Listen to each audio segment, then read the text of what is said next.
Bonjour à tous. Alors, comme j'avais déjà fait une première vidéo pour vous expliquer tout d'abord comment vous inscrire sur l'application Padlet et ensuite comment le prendre en main de manière très simple avec les différents outils.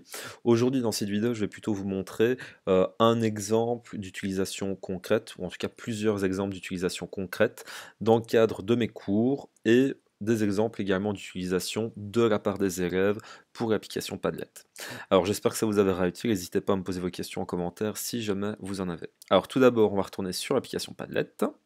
Alors souvenez-vous, ici on est sur le tableau de bord qui permettra en fait de voir les différents Padlets qui ont déjà été effectués grâce à l'application. Ils apparaîtront dans l'onglet effectué. Maintenant, si jamais vous avez une préférence pour les Padlets que vous avez utilisés le plus récemment, eh bien, il y en a également qui s'afficheront ici. Si jamais par le plus grand hasard vous avez également partagé des Padlets avec d'autres personnes, ils s'afficheront dans ce petit onglet. Alors, donc là, premier exemple d'utilisation de Padlet. D'abord, je me suis posé la question quand j'ai commencé à utiliser cette application, qu'est-ce qui était le plus cohérent de faire? Est-ce que je devais faire un Padlet par classe, comme par exemple ici avec les deuxièmes, ou un Padlet par niveau, par année? Donc j'ai testé les deux pour voir quels étaient les inconvénients et les avantages de chacun. Donc je vais vous l'expliquer pas à pas. Alors d'abord, prenons par exemple le Padlet que j'ai fait pour toutes mes classes de troisième en géographie. Alors, j'ai repris à chaque fois plus ou moins la même organisation, le même corpus. Donc ça va vous prendre un tout petit peu de temps pour faire votre première organisation de Padlet, mais une fois que vous aurez toute cette organisation, ce sera beaucoup plus rapide d'en recréer un, parce que si vous cliquez sur refaire juste ici, vous pouvez rééditer entièrement tout le Padlet en copiant ou non les postes, mais en gardant le design, l'organisation des colonnes, etc. Ce qui s'avère vraiment être un gain de temps si jamais par exemple vous voulez faire un Padlet pour une autre classe, mais avec un autre thème, tout en gardant la même organisation. Alors, juste un petit mot ici sur les différentes colonnes que j'ai pu vous faire. Euh, Tout d'abord, j'ai fait une colonne actualité. Donc, grâce à cette colonne, les élèves peuvent comprendre un petit peu au jour le jour différentes actualités qui concernent le cours, tant au point de vue l'actualité mondiale que juste ce qui se passe à l'intérieur de notre cours. Ensuite, j'ai fait une petite colonne date des devoirs ou date des interrogations également. Grâce à cette colonne, les élèves peuvent savoir si jamais ils ont interrogation et pour quel jour ils l'ont, connaître également la matière de cette interrogation, et pour les différents devoirs, ils ont les échéances à respecter. Donc ça veut dire que si l'élève a un peu été distrait, ne l'a pas noté dans son journal ou veut vraiment être sûr que ce que l'on a noté est juste, il peut se rendre sur le Padlet et voir à chaque fois ici les différentes échéances qu'il doit respecter. Alors, troisième colonne, j'ai également créé une colonne consignes et exercices et quelques astuces. Alors, cette colonne sert vraiment d'un point de vue pratique si jamais vous donnez des devoirs et des tâches un peu plus complexes à réaliser. Moi, par exemple, dans mon cas, je n'ai que 50 minutes de cours en géographie et en 50 minutes de cours, c'est assez peu pour pouvoir faire passer tout ce que l'on veut faire passer aux élèves. J'ai donc pris la décision d'utiliser tous les outils qui étaient à ma disposition sur Padlet pour, en quelque sorte, entre guillemets, prolonger mon cours. Alors, je ne sais pas si vous vous souvenez, mais dans la barre d'outils, on avait la possibilité soit d'ajouter directement des fichiers, soit de coller des liens URL qui redirigent vers des vidéos ou des articles. Et je me suis servi réellement de ces deux outils pour pouvoir aider mes élèves. Donc, j'ai tourné moi-même des vidéos que j'ai ensuite postées sur YouTube et grâce à ce petit onglet qui permet de copier des liens, je renvoie les élèves vers ma vidéo qu'ils peuvent consulter en temps réel sur le Padlet. Alors, ça a un double avantage. Tout d'abord, les élèves ne sont pas obligés de voyager entre 36 000 sites, ils ont tout à portée de main, mais ils peuvent regarder la vidéo autant de fois qu'ils le désirent pour pouvoir réaliser l'exercice correctement. Alors, faire une vidéo n'est pas une obligation si jamais on veut que l'élève réussisse à faire un exercice, mais ça peut s'avérer très utile. Alors, je mets les vidéos qui peuvent aider les élèves. Je réexplique également les consignes de manière un peu plus simplifiée pour pouvoir aider les élèves. Alors, il faut bien se mettre en tête que ça ne remplacera jamais un cours. Ces vidéos et ces consignes sont par contre complémentaires au cours. Et si l'élève veut réaliser uniquement la tâche ou le devoir à l'aide du cours, c'est tout à fait possible également. Mais ceci est une précieuse aide. Alors je mets en parallèle ici cette colonne grâce à une autre colonne documents du cours en couleur. Ces différents documents ne concernent uniquement que les documents. Je fais simplement une capture d'écran du document, je l'ajoute en me servant de l'outil importer fichier et l'image s'affiche directement. Et l'avantage de ceci, c'est que si par exemple l'élève veut consulter le document du cours en couleur, il est chez lui, il clique simplement et il aura le document qui apparaît en couleur. C'est bien plus pratique et l'élève a beaucoup plus de possibilités de comprendre alors le cours une fois qu'il a le document en couleur. Combien de fois est-ce qu'on ne s'est pas heurté à un élève qui dit «Monsieur, vous n'avez pas le document en couleur?» Là maintenant, cette fois-ci, plus besoin à chaque fois ici de réfléchir «Tiens, comment est-ce que je pourrais bien faire pour faciliter les élèves?» Tous les documents sont présents en couleur. C'est vous qui choisissez lesquels vous devez rajouter et l'élève les aura à sa disposition. Ce qui est très important aussi, c'est que si par exemple vous donnez une tâche à faire à l'aide d'une vidéo dans cette colonne, ils peuvent regarder la vidéo tout en consultant les documents en temps réel pour voir de quoi est-ce qu'on leur parle. Et pas besoin de voyager entre différentes choses. Tout est à portée de main, donc la compréhension vraiment est facilitée pour les élèves. Alors, là, une autre colonne feuille de cours. Donc dans cette colonne, ça sert réellement ici à déposer tous mes cours en ligne. J'ai eu de nombreuses fois le cas d'un élève qui avait perdu le cours, qui ne savait pas se remettre en ordre parce qu'il avait perdu les feuilles. Cette colonne-ci m'aide vraiment à devoir moins courir. C'est une facilité. Une fois que j'ai distribué une fois les feuilles, si l'élève les a perdues, à lui de les télécharger à l'aide de cette rubrique pour pouvoir les faire imprimer. Alors je ne mets pas les feuilles de cours avec les réponses, sinon ce serait trop simple, alors plus personne ne devrait venir au cours, mais par contre, ils ont toutes les feuilles à leur disposition, je n'ai rien à cacher. Alors pour télécharger une de ces feuilles de cours, il suffit simplement que l'élève clique sur les feuilles de cours, et juste au-dessus, nous avons l'onglet Télécharger. Donc l'élève peut télécharger le cours en appuyant dessus pour après l'avoir sur son ordinateur. S'il veut uniquement consulter le cours en ligne, pour voyager entre les différentes feuilles, il peut le faire également maintenant et s'il aura également un intérêt à le télécharger. Alors, autre colonne qui s'avère très très utile.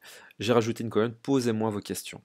Donc souvenez-vous, lorsque l'on a paramétré la confidentialité de notre Padlet, voilà, juste ici, on a dit que, par exemple, en tout cas moi, me concernant, les élèves qui disposent de l'accès au Padlet, donc soit le QR code, soit l'adresse, peuvent écrire. Donc c'est mon choix de les laisser écrire. En rapport avec le fait de les laisser écrire, je rajoute de la modération. Donc je suis sûr et certain que les commentaires qui s'afficheront sur mon Padlet doivent être soumis à ma modération pour pouvoir s'afficher. Rien ne s'affichera tant que je ne l'aurai pas autorisé. Donc si jamais par exemple il y a quelques petits malins qui veulent poster un commentaire qui n'a rien à voir avec le cours ou autre chose, je supprime directement et personne ne le verra. Donc ça s'avère être vraiment une précieuse aide. Moi par exemple dans mon cas, si je donne des tâches complexes, des exercices à faire qui prennent du temps, je n'ai que 50 minutes en classe, eh bien les élèves peuvent me recontacter tant que ça ne concerne que le cours et tant qu'ils s'identifient bien à l'aide d'un nom et d'un prénom dans leur titre pour avoir une réponse de ma part. Alors généralement, je réponds assez rapidement parce que cette application-ci, Padlet, est pour ma part synchronisée sur mon téléphone portable car il existe également une application pour téléphone portable. Maintenant, encore une fois, rien ne vous oblige à autoriser les commentaires. Si jamais vous ne désirez juste que partager et pas avoir d'interaction directe avec les élèves, ne mettez pas ici autorisé à écrire et ne faites pas une colonne poser vos questions. Alors, ensuite, j'ai rajouté une petite colonne qui peut s'avérer, à mon avis, également intéressant pour le cours. Je n'ai pas encore eu beaucoup de participation, mais j'espère que ça viendra. Comme j'ai vu que de nombreuses questions apparaissaient depuis le début de l'utilisation du Padlet, je me suis dit que ce serait peut-être intéressant de faire participer les élèves dans la création du cours. Donc là maintenant, ils ont la possibilité de poster différents documents et ou articles qui concernent le thème que l'on est en train de voir. Ça peut permettre de rendre le cours plus interactif et plus attractif si jamais ici vous désirez avoir des échanges plus nombreux. Et ensuite j'ai fait une colonne correction ici des exercices précédents, mais là je n'ai pas encore posté ici cette correction car différents élèves doivent encore me rendre le travail. Donc voilà ici pour l'exemple d'utilisation. L'avantage de ne faire qu'un seul Padlet par classe, c'est que on a moins de travail. C'est plus facile de tout centraliser pour tous les troisièmes. Maintenant, l'inconvénient que l'on a, c'est qu'on ne peut pas vraiment cibler une classe par rapport à ce qu'elle devrait faire. Ça reste toujours de manière très générale et il faut avancer au même niveau avec toutes les classes pour faire cette organisation Padlet. Alors si maintenant, par contre, je vais regarder un Padlet classe par classe. Donc, voilà, donc là maintenant, ici, je vais prendre un Padlet que j'ai fait pour une classe. Alors là, le Padlet est de la même manière pour toutes les classes de deuxième, sauf qu'elle s'adresse spécifiquement à cette classe-ci. Et l'actualité et également la date des interrogations et devoirs, mais également la colonne réponse et exercice ne concernera que ce qui a été fait dans cette classe, car toutes les classes peuvent avancer légèrement différemment selon leur niveau. Par contre, les documents, eux, ne changeront pas. Je continue à partager les documents en couleur et je partage également mes feuilles de cours. Donc, ça nécessite par contre plus de travail, car il faut multiplier le temps de travail par le nombre de classes que vous voulez toucher avec votre Padlet. Alors, autre chose, j'ai repéré par contre un inconvénient, la case question est beaucoup moins remplie et un Padlet par classe favorise moins les interactions. C'est-à-dire que si par exemple la classe de 2M a de très bonnes questions, eh bien malheureusement la classe de 2O, elle, ne pourra pas profiter de ces questions parce qu'ils n'auront pas vu le Padlet de l'autre classe. Par exemple, dans cette classe-ci, aucun élève ne m'a posé ces questions, alors que leurs questions de l'autre classe auraient pu s'avérer très utiles pour pouvoir aider les élèves dans leur compréhension. Donc encore une fois, comme je vous l'avais expliqué précédemment, l'utilisation de l'application Padlet doit être faite vraiment en rapport avec vos attentes et avec vos besoins.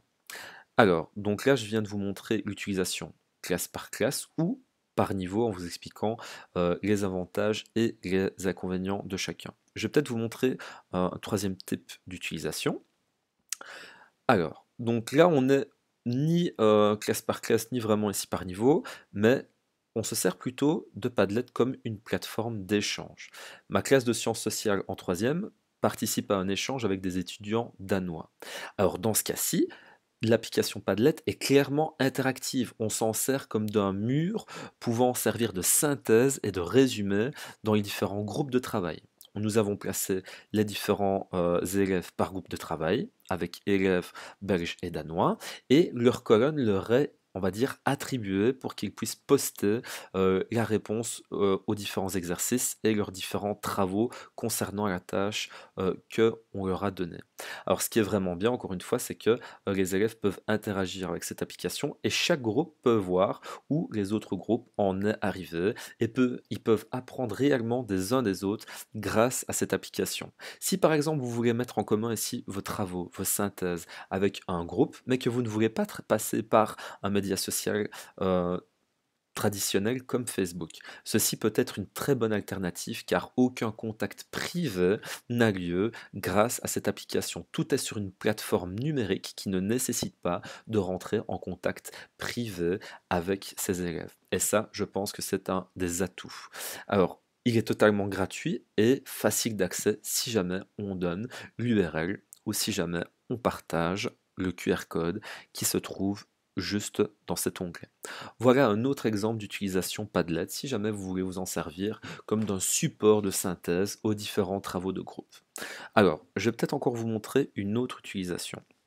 Alors, ici, nous sommes dans le Padlet de ma classe de sciences sociales. Celui-ci me sert clairement à communiquer sur les différents projets que nous sommes en train de réaliser. Donc là, par exemple, pas d'exercice à faire de manière concrète, mais plus des communications très importantes pour les différents projets. Donc, ça sert vraiment aux élèves, là, alors ici, de rappel sur ce qui va suivre et sur ce qu'on va faire. Alors, je vais peut-être vous montrer ici un exercice que j'avais donné aux élèves. Padlet vous donne de nouvelles possibilités au point de vue des compétences numériques. Par exemple, avec cette classe, je trouvais que c'était très approprié de leur faire réaliser un Padlet par rapport au thème des fake news que nous avons abordé. Je vais vous montrer un des exemples car il va pouvoir nous servir dans l'explication. Voilà. Alors, voici le Padlet qu'une élève de sciences sociales m'a créé. Alors, je leur ai dit de le personnaliser. Maintenant, comme côté personnalisation pour Effect News, c'est vrai qu'on aurait pu faire mieux. Maintenant, c'était son choix de mettre une licorne, par exemple, en rapport avec ce qu'elle explique. Alors, pourquoi est-ce que c'est très intéressant d'analyser ce Padlet rapidement? Tout d'abord, car ça vous montre un exemple d'exercice que nous pouvons faire réaliser aux élèves concernant des compétences numériques et l'application Padlet. Donc, c'est un peu innovant pour les élèves, c'est également motivant et ça leur permet de s'exercer aux compétences numériques.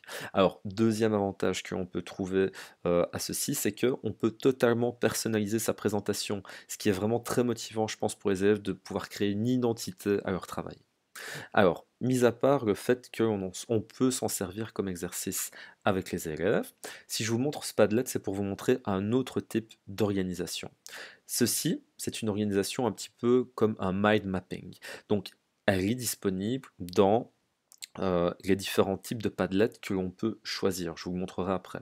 Là, l'élève a jugé bon par rapport à ses besoins de faire une présentation plus ponctuelle en mind mapping, car elle savait bien ici qu'elle n'allait pas retravailler directement dedans. Donc ça sert un petit peu comme d'un support direct pour pouvoir expliquer son travail. C'est une des utilisations qui est également possible si jamais vous voulez juste faire une présentation qui va être ponctuelle d'une ou 2 heures pour après tout rechanger. Donc, encore une fois, c'est à vous de voir par rapport à ce que vous voulez faire avec le Padlet. Donc voilà, pour changer ici, imaginons l'organisation de votre Padlet. Donc je vais reprendre par exemple ici. Donc si je veux par exemple tout changer, j'en ai marre de mon organisation en colonne comme ceci. Il suffit juste que j'aille dans la petite barre d'outils qui se trouve ici. Donc ce sont les 3 petits points juste ici. Et dans les 3 petits points, on me donne la possibilité de modifier le format. Si je modifie le format, je peux tout réorganiser suivant les différentes possibilités qui s'offrent à moi. Donc les différentes possibilités qui s'offrent à moi, c'est soit un mur, ça va, qui n'est pas très différent finalement des étagères, soit une toile qui représente un petit peu un mind mapping comme le Padlet précédent, un flux qui va tout centraliser dans une colonne principale, ou des grilles que vous arrangerez ici avec certains écarts comme vous le désirez. Voilà, donc c'était un petit peu pour vous expliquer les différentes possibilités d'utilisation, en sachant bien qu'il y a encore un tas de choses qui est possible de faire avec cette application, mais une chose est sûre, ce que j'ai pu observer depuis que je l'utilise, c'est que mes élèves sont plus motivés, sont mieux informés à domicile de ce qu'il y a à faire et réalisent mieux les exercices lorsqu'ils le font chez eux. Et pour moi, c'est une facilité car je n'ai plus à me déplacer par exemple partout avec ma clé USB, j'ai tout à portée de main, j'ai tout visible directement et si jamais j'ai une idée sur le moment même, je peux directement l'ajouter pour m'en servir après. Donc voilà, j'espère que ça aura pu vous servir et si j'ai encore d'autres choses à vous partager, je le ferai sans hésiter. Au revoir à vous et à la prochaine.